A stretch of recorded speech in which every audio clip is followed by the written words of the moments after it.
I know everyone's up in their heads right now, but we have real problems to solve. So let's clear the air. Are you running this discussion, then? She is. Sev, this has to start with you. We knew you were working with the Eye. We told you we'd have your back. Help us understand what happened. Just breathe, Sev. Start from the beginning. I'm sure Bryn and Sola told you all.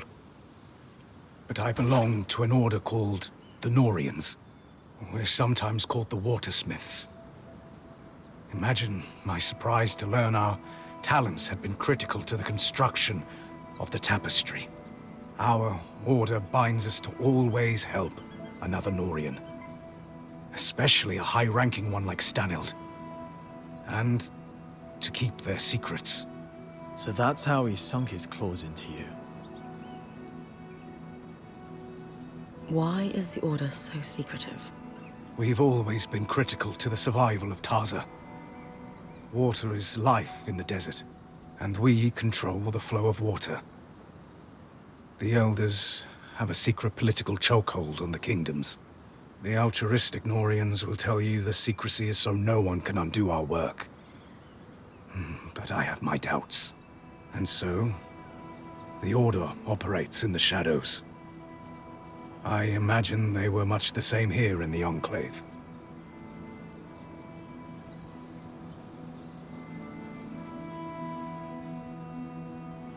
What did Stanild have you doing? It was all work on repairing the Grand Gate. He'd heard about our success with the gate in the Hollow and felt I might be able to replicate it. Thanks to your help, I was able to do so. And he took me more into his confidence as a result. Did you leave the Norians to become Sola's apprentice? One never really leaves the Norians. Not with their life. If word got out about me betraying Stanild, I'd be a dead ram walking. But no. My people have a ritual known as Ram Bralem. It is a time to pursue another path. And Sola was kind enough to accept me for mine. It's true. I knew it could be temporary, but was hoping you'd stay on after. The most important thing is whether we can trust you. Yes, Sev. Convince us. I swear, nothing I did was intended to cause harm. Too many of my order are political animals. But there is real good to be found among the Norians. Craftspeople who just wish to perfect their art. To bring water to people in need. To experiment, but need the resources to do so. Unfortunately, too many of those resources are controlled by people like Stanild. They're all the same. They see a point of control. Water, information, wealth. And they abuse it. I thought the secrets were a necessary evil. For some great purpose, but seeing his chokehold on the Enclave, it's stagnation. You all have every right to distrust me. I am sorry. No more secrets. I just can't do it anymore. If you can't be a Norian, then what are you? If you'd have me, I'd like to stay. Those of us who have been here longer than Sev. Thoughts? It's hard to have divided loyalties. But you did the right thing in the end, and if you hadn't, we might all be dead. That takes courage. Still wasn't quick enough. I don't know what to make of any of this. I want to believe you, but it's hard in the uncertainty surrounding us. When I was going through it, you all pulled together to help me. You are all heard. And I would add that you joined us under false pretenses, Sev. You had loyalties outside the band you never disclosed. I have a hard time accepting that he kept so much from us, but shared so much with the Eye. Who knows what Stanild, or gods help us, the Talon heard about us? Only time will tell how much damage that's done. Lane, I hear you and I understand. Sev has real work to do to rebuild trust. Only you can decide when the apology feels real to you. Sev, that considered, you have worked tirelessly since joining us, and demonstrated an enterprising spirit and deftness as a smith. And before the blade could completely fall, you risked all by blocking it with your own hand. You can never be a Norian again. I do not sense that you wish to be. And who are the Weavers but a group of outcasts and misfits, just trying to muddle through together? You will stay, and you will help. We have work to do. Tell us about Stanild's plan. Thank you, Oria.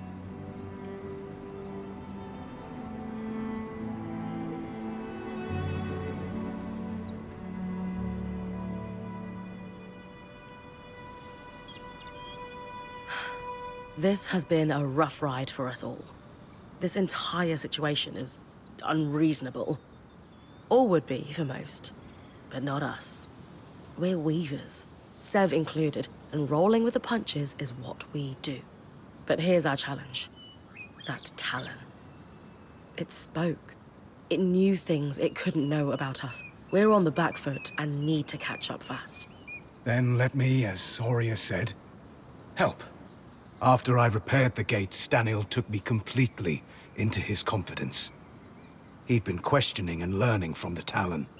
Or so he thought. Not realizing he was being manipulated. He was increasingly estranged from his daughter. I'd wager he was desperate for a friend. I'd agree. Based on what he'd learned from the Surgeborn from his friend, he put together a plan. Use my people as a distraction to pull the bulk of the Surgeborn out of the Underworks.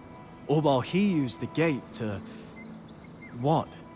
There is a place, deep, deep underground, known as the Source. A feat of engineering unparalleled. It's the secret to the Enclave's power.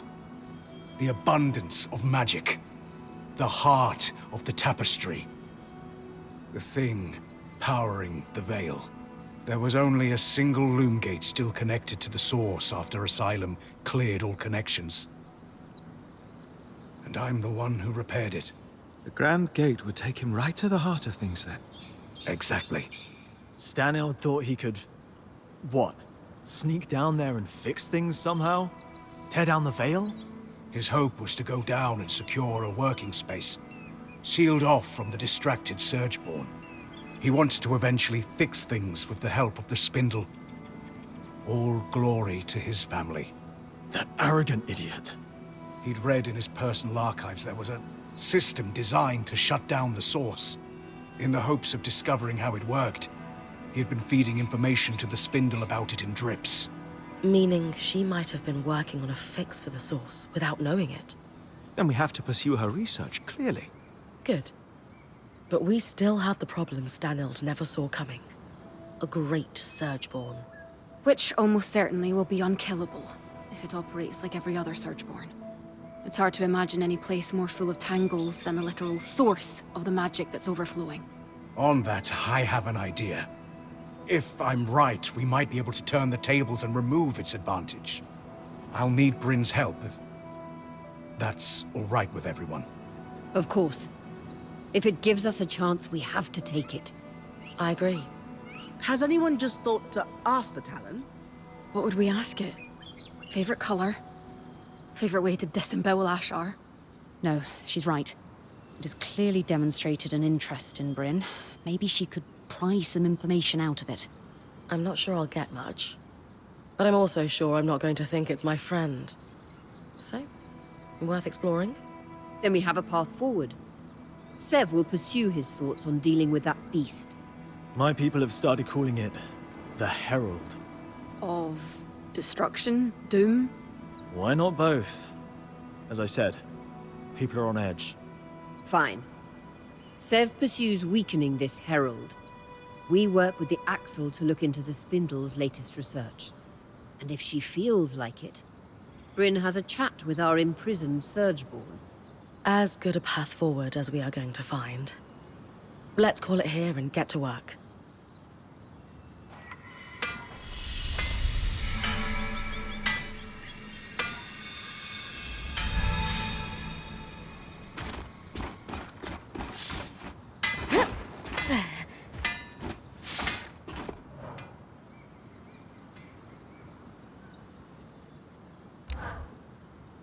I appreciated your candor in the meeting, Sev. It was terrifying. Wasn't sure I'd be allowed to stay. You didn't get to voice an opinion with the others. Are we...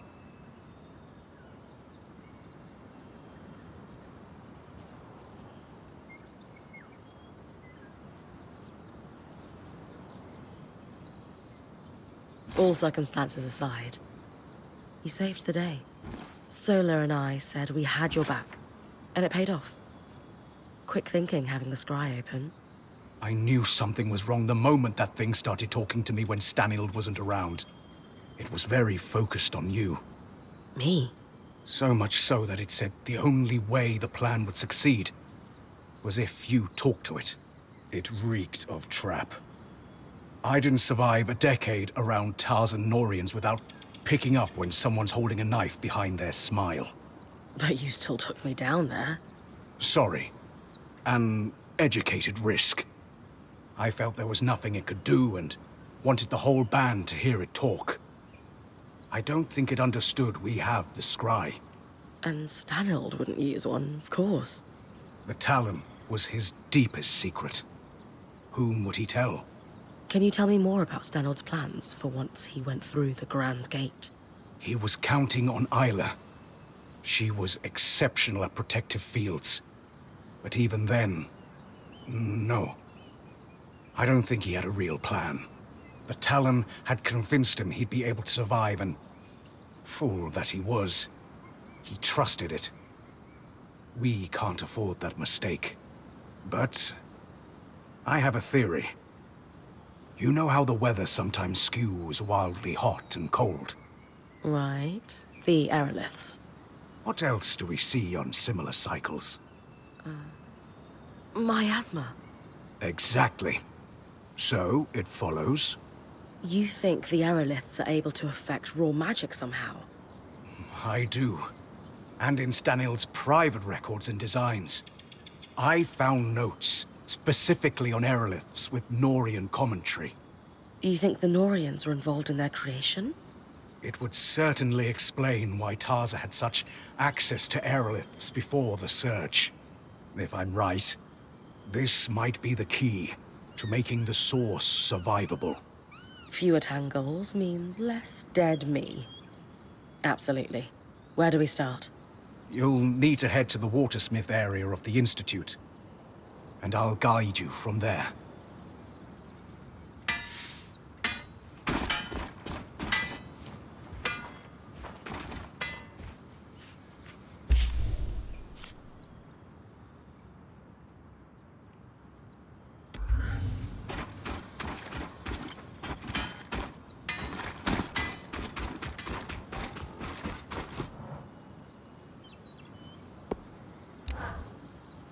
I hate to do this when we're already dealing with something like 7 distinct major crises each day.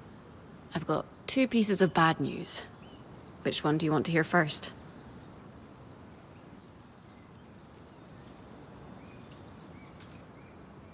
The second one.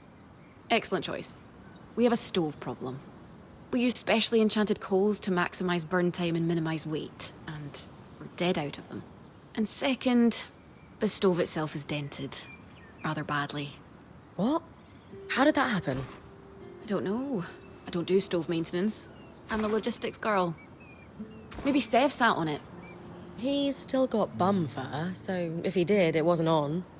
Regardless, this is a Dam and Sola fix. One problem each. I'm not sure they're in the best place right now. That's why I'm asking you. They both love you, and can be grown-ups for the good of the group. Oria's already sick of salad.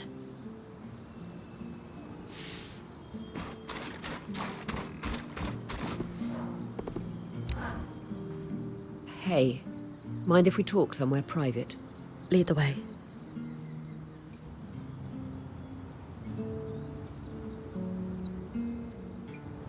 I won't be returning to expeditions. I've known for a while now, but I couldn't bring myself to admit it. My days as Point are over. I thought you were recovering from your injury. Not as well as I should be. That I got injured at all was a sign that I'm not as fast as I used to be. I should count myself lucky. Not many Points get a career this long, but I'm not ready for this to end. Especially here, of all places. What kind of legacy is it to reach the Enclave only to sit by the fire? But you've had an incredible career. And it isn't ending just because you can't go on expeditions. I know, but it's not the same. And some part of me was hoping to end on a big score. I thought if I found out who my father was, if he turned out to be some great weaver like my mother, it's silly. Tell me. I thought I could solidify my legacy in history. Make sense of what my own contributions have been, if anything at all. You're an incredible weaver in your own right. You don't need impressive parents to prove that. And if you had to pick your last act as Point, isn't finding your way into the Enclave the biggest score of all? You're everything I want to be. That's very kind. Maybe in time I'll make peace with what my career has been. But for now, it's too raw. Is there anything I can do? Unless you can give me a few years back. This is grief I'll need to sit with for a while. I understand. I wish there was something I could do to help Oria see herself the way I see her. Lane knows a thing or two about recording legacies.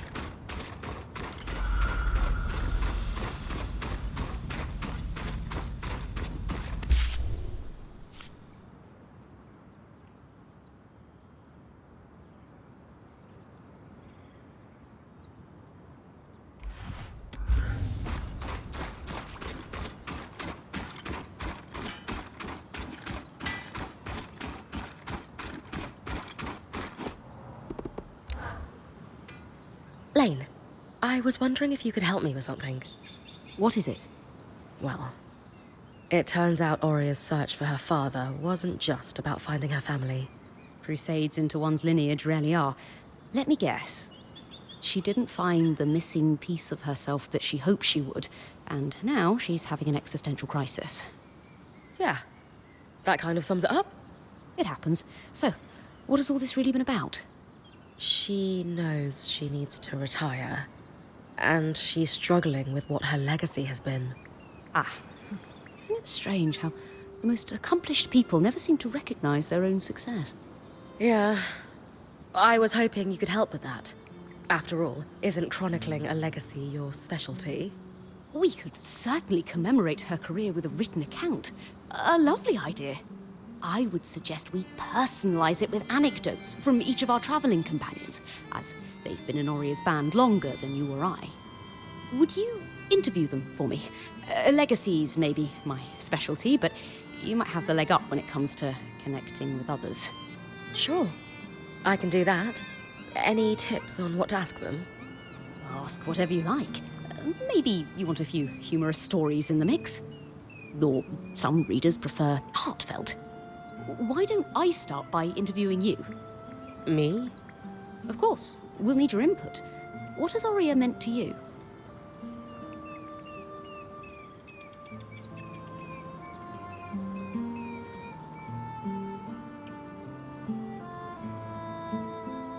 Before Oria, I didn't really have much of a mentor when it came to weaving.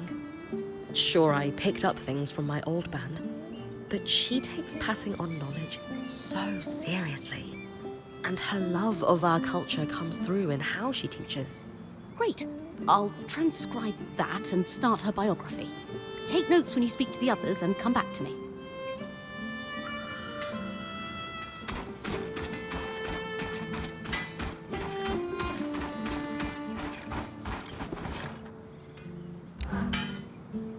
I haven't known Oria for as long as the others, but She's done a lot for me. I'd like to help with your project if I can. Of course, Sev. What do you want to know?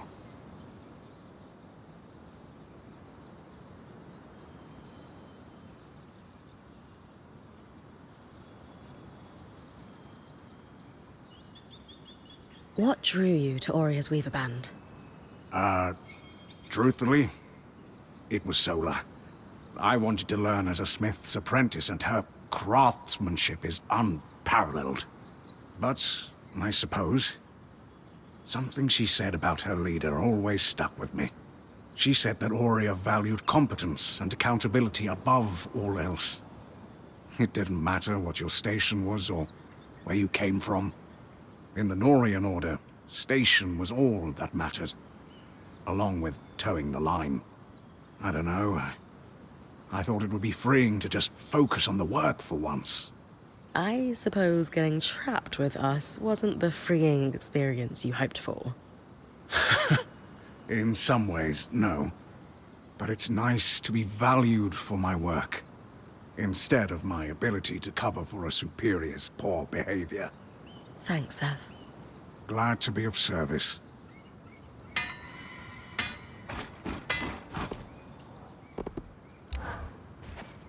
Bren, I love what you're doing for Oria.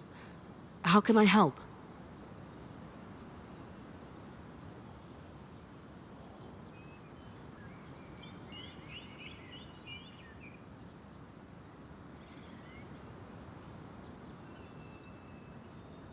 You've been in the Weaver Band the longest.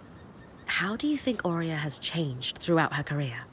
To be a point for as long as Oria has is extremely rare. The knowledge she's acquired at a time when Weavers have lost so much is invaluable. She's always been passionate about recovering what was lost since the Surge. Though, I think feeling alone in that ambition has taken a toll on her over the years. In what way? Not all Weavers are in this for our collective culture the way Oria is. Many of them only seek personal glory. When Casman didn't work out as her replacement point, she became worried she might never find someone that shared her vision for this band. It meant a lot when she finally found you. Wow. Thank you, Sola. Happy to help.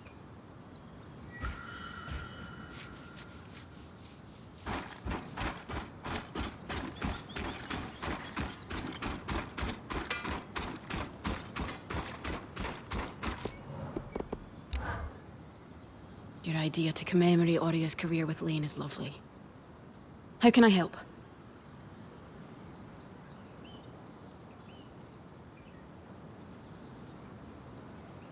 If you were to summarize Oria's influence on your life, what would that be? Oria saved me from serious burnout with the Udean relief efforts. Not to mention, saving me from myself a second time here in the Enclave. I don't know if I'd still be here without her. Or any of you, for that matter.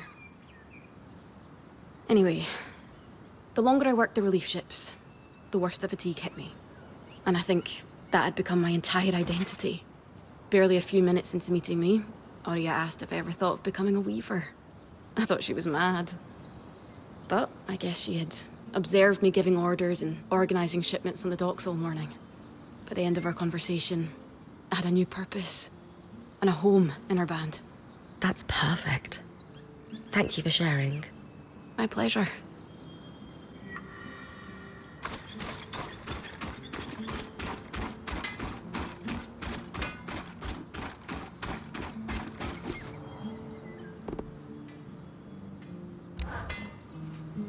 You know, a lot of points struggle with transitioning into a Watcher's role full-time. And there's never been a point more passionate than Oria. I know. I hope this eases her pain. I'm sure it will. Now, what can I do to help?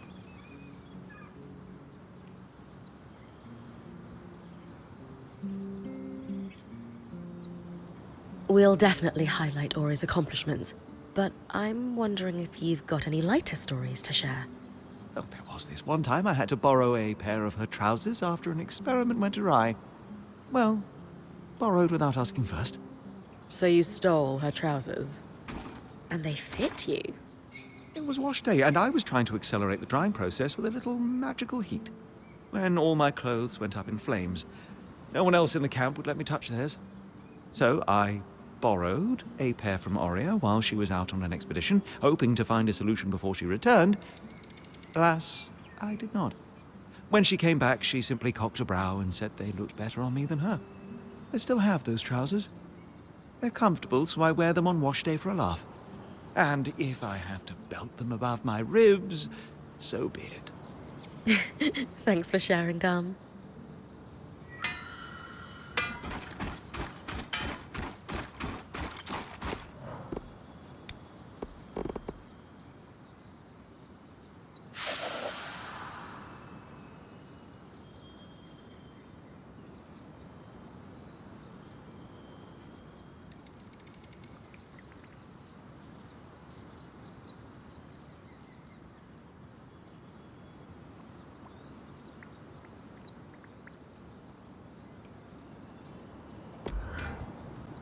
Ugh, my hand is cramped. But the account of Oria's career is finished.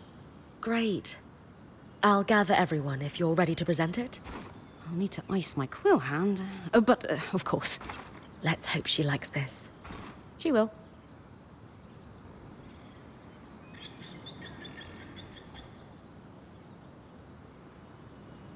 What's going on? We wanted to present the latest addition to Lane's archive to you, together. We all contributed, though credit goes to Lane for compiling and writing it. I've titled it A True and Personal Account of Oria Silverbeak Harpinet. What is going on? We wanted to do something special to commemorate your time as Point.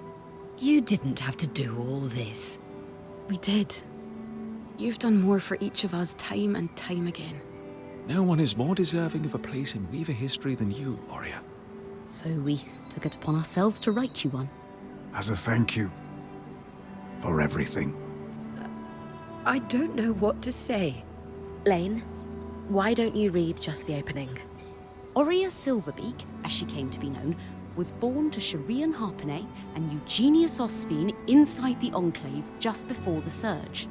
Osphine. Though she never knew her father, her mother hoped Oria would follow in her footsteps as a skilled enchantress within the Maida. But Oria decided to become a Point, blazing her own trail. Something she would continue to do throughout her career, bigger and bolder each time. We'll let you read the rest on your own. We hope this account will help you see yourself and your accomplishments the way we see you. I'm at a loss.